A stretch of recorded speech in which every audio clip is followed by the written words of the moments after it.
I didn't want to go to the press with this story, but I have to because, well, it's just getting out of hand. And, I'm so goddamn sick and tired of the devil. I think everybody is, and it really doesn't have anything to do with skin color. In fact, the Vatican even did a study on this. I'm not making this up at all. And they studied the amount of people, people in Islam, people in the Middle East, people in Asia, it doesn't matter your religious faith or your color. When they go to the Vatican, something like 1 out of every 5,000 cases is even deemed worthy of exorcism. Now, whether you believe in that or not, it seems to be very healthy, because once you get these priests in a room who start, exercising and saying, the Lord and Savior Jesus Christ commands you, even if they were schizophrenic and making up the story, it's really weird that they get cured of their lie. Isn't that odd? So you don't have to believe in possession. But the fact of the matter is, when they call these priests in and they do some, exorcism, you'll get to see quite a light show, quite a magic show, and it ends up healing the person. So what does it really matter what it is? Come up with some medical science, to explain it. But I don't understand that. And then I read that the right of exorcism, I didn't even know they handled politics like this in the big government, is given to the Catholics. I realized that was important. So that's why, with Farrakhan, I listened to Farrakhan a lot, because when I saw that, they were targeting Muslims for 9/11, and then I started saying, it takes a hell of a lot of work to become a priest, to maybe get a lottery's winning chance of getting a little boy. From personal experience, I like to get a van and have candy when I go out and I find my boys. I joined the Boy Scouts for that purpose. But, I'm telling you from first-hand experience, assholes. So what are you going to do about it? Nothing. Because that's a lie. But why the fuck would you go through all that trouble to molest boys? Some of you people believe that, and I suspect you're part of the devil. What? Man, they ain't never catching these motherfuckers. Every fucking person that gets arrested for fucking child molestation has what? They found child porn on his computer. Dude, I could have put that shit on there. They found child porn on his computer, and you all of a sudden freaked the fuck out. They ain't never caught anyone with his penis in a butt of a kid. Well, Jerry Sandusky, I guess, they caught him in the shower. That was a sad story. That was fucked up. But he ain't a Catholic priest. Those dudes ain't going to church. So when I realized, oh shit, I said to God, we have to unite against a common enemy. And the common enemy are the fucking people out there that don't believe in shit like that. Or if they don't, they know it's there, they're lying. They're causing us a problem. And the only people that seem to know this seem to be African Americans. Again, LA 92, I was so blessed. Because, see, I saw the devil. He didn't precisely attack me, but I knew those weren't cops. They look like cops, and they probably were cops. But if you knew LA, and you knew who lives in Simi Valley, you don't really say anything out in public, but Don does. Because he has the right, just like the Catholics have the right to exorcism. They're the only ones that do. And I thought, we're not talking about Nation of Islam over in the Middle East. That's a whole different thing. So when Bush's psychic advisors gave him advice, just like with Mr. Trump, they read it wrong. Because if you're not spiritually based in truth, you're going to get the interpretation of the psychic message wrong. So when they said, beware of alien invasions, you have to look at the root word of alien, foreign, not from around here. Okay, and you're picturing spaceships landing with all kinds of creatures and shit. No. These are invisible things. You ever see the movie Ghost with Patrick Swayze and Whoopi Goldberg? Okay, because you're in danger, girl. Remember when he jumps into Whoopi and gets to make out with Demi Moore? Right. That's what I'm saying. I'm just saying. And who did Demi Moore date? Ashton Kutcher. And that's what you guys are doing, because you're going to get punked when you find out what the real is. Now listen to me. I have this chick that I'm dealing with right now. Now the question is, why am I dealing with her? Well, she was brought to me because they think they're bad. Remember, both sides always think they're right. And the side that tells that person that first, that you think your enemy is the evil one, but keep in mind, they think they're doing what's right.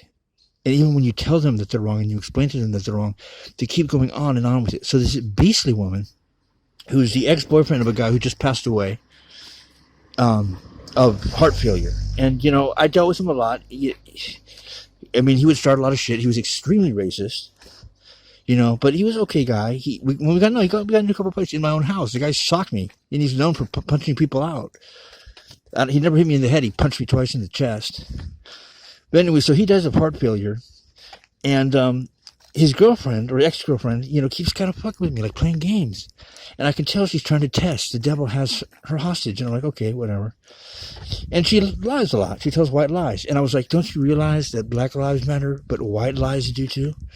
She didn't understand that witchcraft. She just didn't understand it.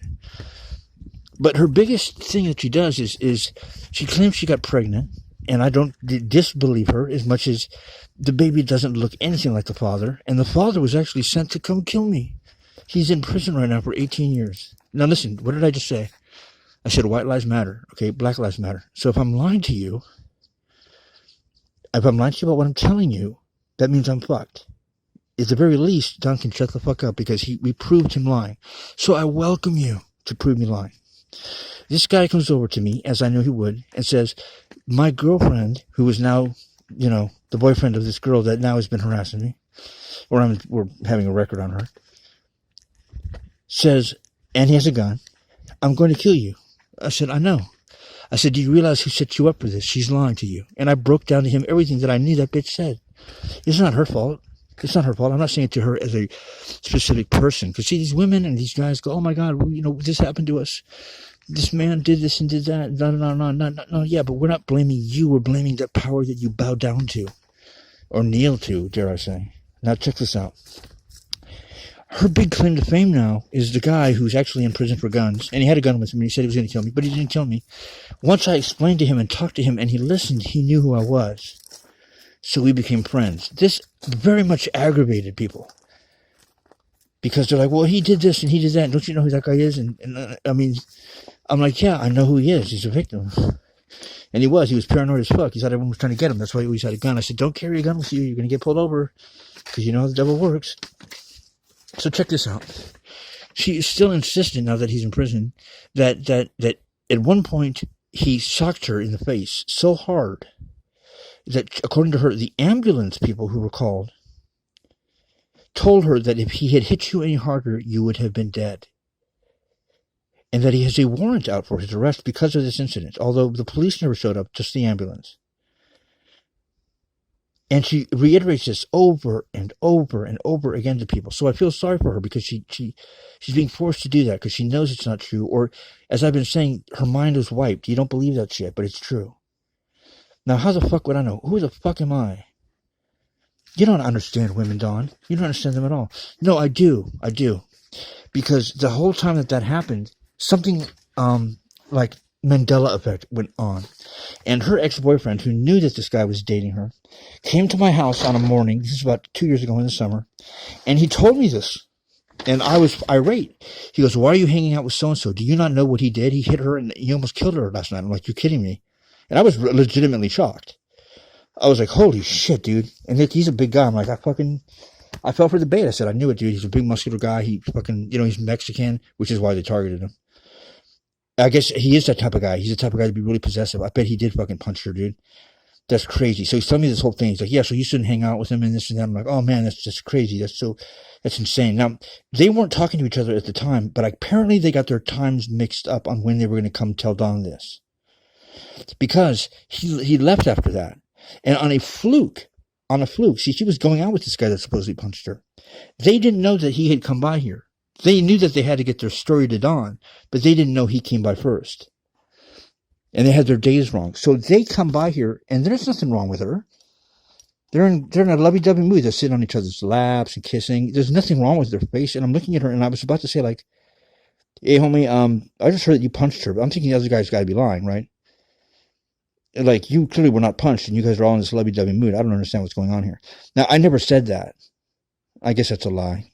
Meaning that I should have said something to him because I didn't. It was a lie. They were given the impression, or she was, that I didn't know that it was like the next day that the story was supposed to go down. So they sent the guy with the story a day early. So about a year later, I hear this story again, and I go, wait a second. That never happened. No, it did. You want to bet it did? Are you saying that I didn't get hit? And then they tried to turn that whole, like, you don't defend women thing onto me. Right? And I go, no, I don't think you understand. And I have a little, cherry to put on top of this too. You don't understand. You had so-and-so come over and tell me that had happened on that Tuesday. Now you're claiming it happened on Wednesday, and I saw you that Tuesday. You didn't know he came by my house first. So you told him to tell me that story, but you didn't tell him when to tell me the story. So either he predicted the future or didn't. But here's the bigger problem. That guy was arrested for that. He was arrested. And I got a phone call from the jail where he was at and told, you're being recorded in this phone call. The district attorney is on the phone line with us. I don't want to give you any, they basically said, like, we're not going to give you anything to speak on. We're just going to ask you your location and the time of events that happened on this certain date, if you recall. It was about 2 weeks earlier. And they said, where did you go? And I remember the day specifically. Why? Because I was with the guy that they're claiming did this to the girl. And I remembered everything that we did. We met at a McDonald's, and I forgot what I was doing that day, but it was one of those days that you remember because it was an important day for me. So I remember everything, where I was, even the times where I was. And I didn't know why they were calling me. I didn't know why he was in jail. I thought he was in jail for a gun charge.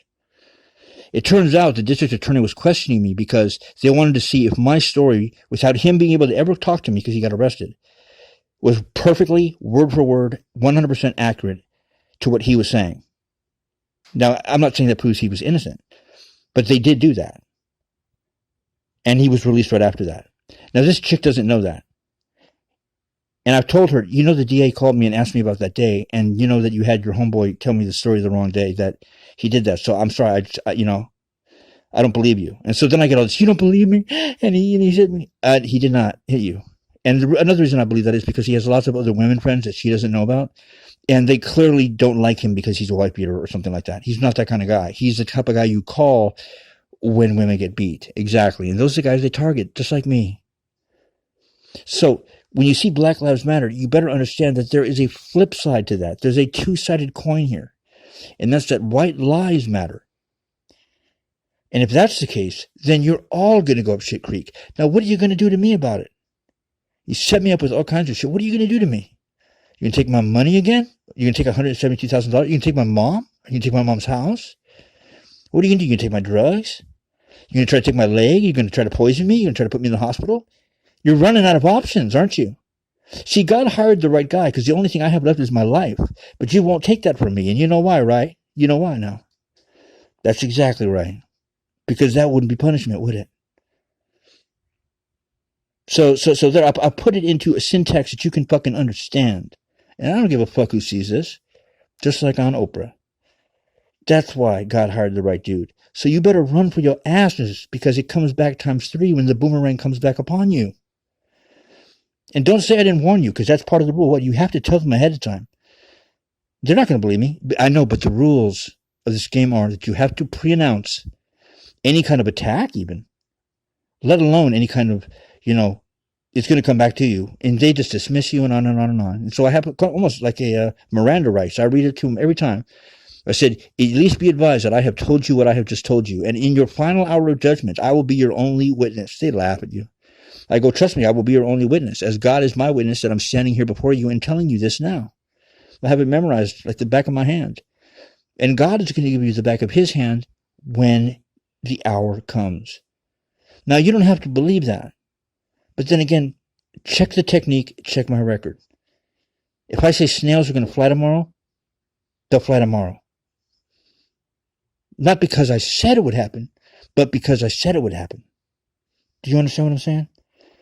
I don't think they understand what I'm saying. No. Who the fuck do you think I am? Well, okay, well, if I'm not, then where did you think this person was going to come out of? The sky and a cloud?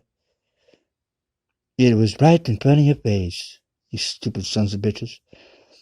And that's funny. Speaking of, God told me a joke the other day. What did Jesus say on the second coming back to earth? This is kind of funny. What? I hate this. I want to go back home. I have a feeling he's telling the truth, too. That's exactly what I would say.